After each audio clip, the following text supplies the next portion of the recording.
அனைவருக்கும் வணக்கம். பனி சோசியலில் இன்றைக்கி என்ன ப்ரோமோ நினச்சின்னு சொல்லி பார்க்கலாம். மயில் வந்து அவங்க அம்மாட்ட புலம்பிட்டு இருக்காங்க.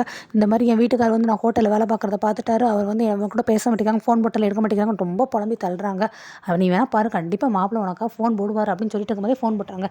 இவன் மாமா தான் ஃபோன் போடுறாருன்ட்டு மயில் ரொம்ப சந்தோஷமாக இருக்காங்க. சரி நீ பேச, நான் வைக்கிறேன்ட்டு வச்சிடறாங்க. என்ன மாமா, நான் ஃபோன் போட்டால் எடுக்க மாட்டேங்கிறீங்க, நான் ஃபோன் போட்டால் பேச மாட்டேங்கிறீங்க, ஏன் மாமா என் மேலே இவ்வளோ கோவமாக இருக்கீங்கன்னு மயில் பேசுகிறாங்க. சரி அதெல்லாம் விடு, நீ தேவையில்லாமல் பேசாத. இப்போ நீ சர்டிஃபிகேட்டை வந்து நீ எங்கே படித்த, ஏது படித்த, எந்த காலேஜில் படித்த, அந்த டீட்டெயில் அனுப்பு. நான் வந்து உனக்கு வந்து டூப்ளிகேட் சர்டிஃபிகேட் வந்து நான் ரெடி பண்ணி தரேன், உனக்கு நான் வந்து பிரிண்ட் அவுட் போட்டு எல்லாமே செஞ்சு தரேன் அப்படிங்கிறாங்க.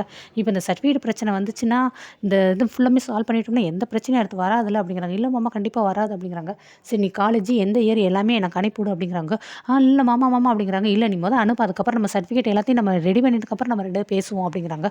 ஐயோ போச்சு, மாமாக்கு இவ்வளோ நேரம் நான் ஹோட்டலில் வேலை பார்த்தா தான் தெரிஞ்சிச்சு, இப்போ இந்த சர்டிஃபிகேட் மாட்டிச்சு, நான் 12th கூட பாஸ் ஆகலைங்கிற அந்த வேட்டர் எல்லாமே தெரிஞ்சு நான் முதல் ஊருக்கு போகணும், எப்படியாவது போகணும் அப்படின்ட்டு சீக்கிரமாக போய் அவங்களுடைய மாமியார்கிட்ட போய் கேட்குறாங்க. நான் ஊருக்கு போகிறேன் வைக்கிறேன் அப்படின்ட்டு.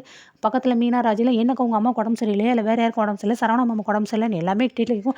இல்லை நான் வேலை பார்க்குற ஆஃபீஸில் உடனே இப்போயே வரணும், நான் ஒரு சின்ன மிஸ்டேக் பண்ணிவிட்டேன், என்னால் தான் நடந்துச்சு, அதனால் லட்சக்கணக்கில் லாஸ் ஆக போகுது, நாளைக்கு காலையிலே வர சொல்லியிருக்காங்கன்னே. என்னடி நீ பொம்பளை போய் எப்படி நான் தனியாக அனுப்புறது அப்படிங்கிறாங்க. இல்லை நான் எப்படினாலும் போயிருவேன், எனக்கு ஒன்றும் பிரச்சனை இல்லை, இங்கே ஏறினா அங்கே இறங்க போகிறேன், மாமா வந்து கூப்பிட்டுக்கிடுவாங்க என்ன அப்படிங்கிறாங்க. அப்போ நீ சரவணாட்ட சொல்லிட்டியானே? அதெல்லாமே சரவணா மாமாட்ட சொல்லிட்டேன் அப்படிங்கிறாங்க.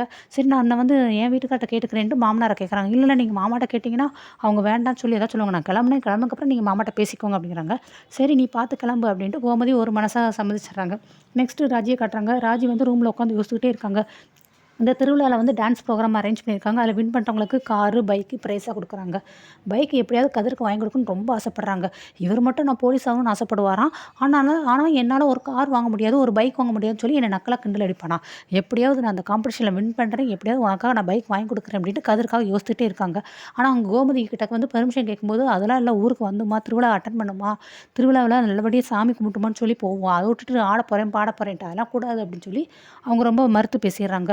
நான் அந்த ராஜி நினச்சது செஞ்சு காட்டுவோம் அப்படின்ட்டு ரூமில் வச்சு ப்ராக்டிஸ்லாம் பண்ணிட்டு இருக்காங்க டான்ஸுக்கு. கரெக்டாக உள்ள மீனா வந்துடுறாங்க. என்ன ராஜி என்ன பண்ணிக்கிட்டு இருக்க அப்படிங்க.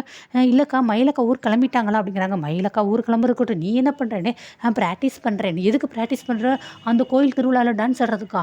அது எப்படி முடியும், அதாவது அத்தை மாட்டேன்ட்டாங்களேன்னு. அத்தை மாட்டேன்ட்டாங்க, ஆனால் நீங்கள் இருக்கீங்களேன்னு நான் சம்மதிச்சா நீ ஆடிடுவியா அப்படிங்கிறாங்க. இல்லை அத்தைக்கிட்ட நீங்கள் சம்மதம் வாங்கி கொடுங்க, என் செல்லாக்காலம் என் பட்டாக்காலம் என் எல்லாருக்காலும் அப்படி இப்படின்னு சொல்லி உங்களால் தான் முடியும், நீங்கள் தான் யார்கிட்ட எப்படி பேசணும்னு கரெக்டாக கணக்கை பார்த்து பேசுவீங்கன்னு ஐஸ் வச்சு சரி நான் பேசுகிறேன் அப்படின்ட்டு இவங்களும் போயிடுறாங்க. அடுத்து கோமதி கிட்டக்கு போய் மீனாண்டி ஈன்னு ஒரு மாதிரி சிரிக்கிறாங்க. என்னடி ஒரு மாதிரி வலிஞ்சிட்டு சிரிக்கிற, நீ இப்படி சிரிக்கிற ஆள் கிடையாது, அப்படின்னு இந்த சிரிப்புக்கு ஏதோ ஒரு அர்த்தம் இருக்குன்னு அர்த்தமே, என்ன வேணும் அப்படிங்கிறாங்க. இல்லத்தை நம்ம ராஜி வந்து டான்ஸ் ப்ரோக்ராமில் கலந்துக்கிறதுக்கு நீங்கள் பெர்மிஷன் கொடுக்கணும்.